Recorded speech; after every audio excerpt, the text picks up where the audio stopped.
Assalamualaikum warahmatullahi wabarakatuh. Nama saya Wida Andina, saya dari jurusan Ekonomi Syariah K. Di sini saya akan menjelaskan materi mata kuliah perdagangan internasional.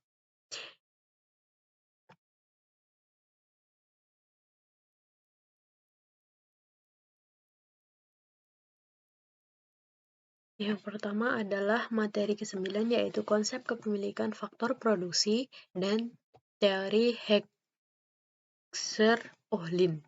Nah, teori Heckscher-Ohlin didasarkan pada sejumlah asumsi dengan tujuan menyederhanakan teori Heckscher-Ohlin. Nah, teori Heckscher-Ohlin tersebut didasarkan pada asumsi-asumsi berikut. Asumsi yang pertama adalah ada dua negara, negara satu dan negara dua, dua komoditas dan dua faktor produksi. Yang kedua adalah kedua negara menggunakan teknologi yang sama dalam produksi. Yang ketiga adalah komoditas X merupakan padat karya dan komoditas Y adalah padat modal di kedua negara. Nah, kedua komoditas yang diproduksi diukur dalam skala hasil konstan. Yang selanjutnya adalah ada spesialisasi tidak menyeluruh dalam produksi di kedua negara. Yang selanjutnya adalah selera yang sama di kedua negara. Yang selanjutnya adalah adanya persaingan sempurna di kedua negara komunitas dan pasar faktor produksi di kedua negara. Yang selanjutnya adalah ada mobilitas faktor yang sempurna di dalam setiap negara, tetapi tidak ada mobilitas atau faktor produksi secara internasional. Yang selanjutnya adalah tidak ada biaya transportasi, tarif, dan penghalang lain untuk arus bebas perdagangan internasional. Yang selanjutnya adalah semua sumber daya sepenuhnya digunakan oleh kedua negara.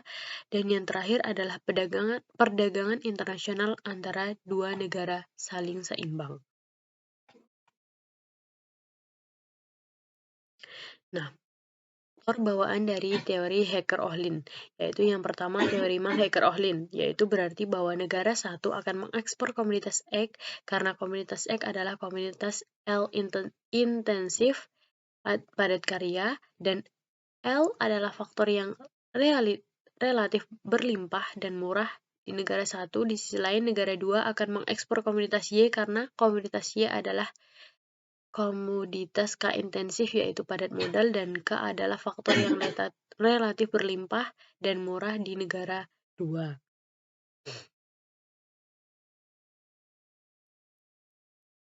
Yang kedua adalah kerangka ekuilibrium umum teori Hecker-Ohlin. Nah, sifat ekuilibrium umum teori Hecker-Ohlin dapat divisualisasikan dan dijelaskan dengan menggunakan gambar. Mulai dari sudut kanan bawah diagram, kita dapat melihat bahwa selera dan distribusi dalam kepemilikan faktor produksi, yaitu distribusi pendapatan bersama-sama menentukan permintaan untuk komoditas. Yang selanjutnya adalah, penyeimbangan harga faktor produksi dan distribusi pendapatan, yaitu teori penyeimbangan harga faktor produksi yang merupakan sebuah konsekuensi karena mengikuti langsung hasil teori Hecker-Ohlin dan berlaku hanya jika teori Hecker-Ohlin berlaku. Paul Samuelson, yaitu seorang peraih Nobel di bidang ekonomi pada tahun 1970, adalah tokoh yang membuktikan bahwa teori penyeimbangan harga faktor produksi atau konsekuensi. Untuk alasan ini, kadang-kadang teori ini disebut sebagai teori Heckscher-Ohlin-Samuelson atau teori HOS. Pengujian empiris pada model Heckscher-Ohlin, yaitu pada bagian ini menyajikan dan mengevaluasi hasil uji empiris dari model Heckscher-Ohlin. Sebuah model harus berhasil diuji secara empiris sebelum diterima sebagai suatu teori. Jika model ini bertentangan dengan bukti empiris, maka model tersebut haruslah ditolak dan model alternatif akan disusun sebagai penggantinya. Materi yang kedua adalah skala ekonomis dan persaingan tidak sempurna dalam perdagangan. Analisis perdagangan yang didasarkan pada sebuah skala ekonomis menyajikan masalah-masalah tertentu dan berpegang pada bentuk pasar persaingan sempurna sehingga segala bentuk keuntungan monopoli tidak pernah terwujud. Hubungan perdagangan yang didasarkan pada skala internasional memperlihatkan bagaimana sih hubungan perdagangan yang menguntungkan semua pihak dan dapat dilangsungkan atas dasar skala hasil yang meningkat. Yang selanjutnya yaitu analisis. Dari gambar yaitu analisis yang pertama menggambarkan tidak ada faktor yang menyebabkan secara pasti untuk mendorong kedua negara untuk berspesialisasi dalam produk komoditas X maupun komoditas Y. Nah, yang kedua yaitu meskipun kedua negara dikatakan identik, tetapi tidak mungkin sama persis dalam semua aspek ekonominya. Karena jika segala-galanya sama, maka akan sulit terjadinya hubungan dagang atas dasar skala hasil yang meningkat di kedua negara. Nah, yang ketiga yaitu skala ekonomi itu terdapat pada berbagai tingkat output. Maka satu atau beberapa perusahaan di masing-masing negara lambat laun akan dapat menguasai seluruh pasar bagi produk tertentu sehingga menjurus pada terciptanya pasar monopoli.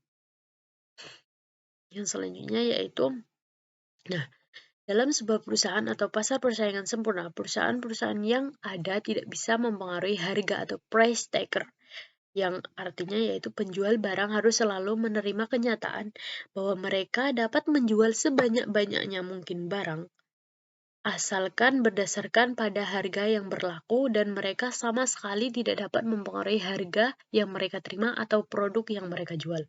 Yang selanjutnya adalah menurut Suparmoko dalam buku Ekonomi Manajerial dalam pasar persaingan tidak sempurna atau imperfect competition, yaitu perusahaan menyadari bahwa mereka dapat menjual produk dalam jumlah yang lebih banyak dengan cara menurunkan harga produknya apabila perusahaan tidak dapat mempengaruhi harga. Nah, maka kita perlu mempertimbangkan sebentuk perangkat analisis tambahan untuk menjelaskan bagaimana si perusahaan-perusahaan tersebut akan berperilaku. Nah, struktur pasar paling sederhana yang tersedia guna mengamati adalah struktur monopoli murni, yaitu pure monopoli, yakni di mana satu perusahaan sama sekali tidak dapat menghadapi satu persaingan pun. Nah, materi yang selanjutnya adalah hubungan pertumbuhan ekonomi dan perdagangan internasional. Nah, apa sih pertumbuhan faktor-faktor produksi? Nah, faktor produksi adalah sumber daya yang digunakan dalam produksi barang dan jasa, tenaga kerja, modal, kewirausahaan, sumber daya fisik, dan sumber daya informasi.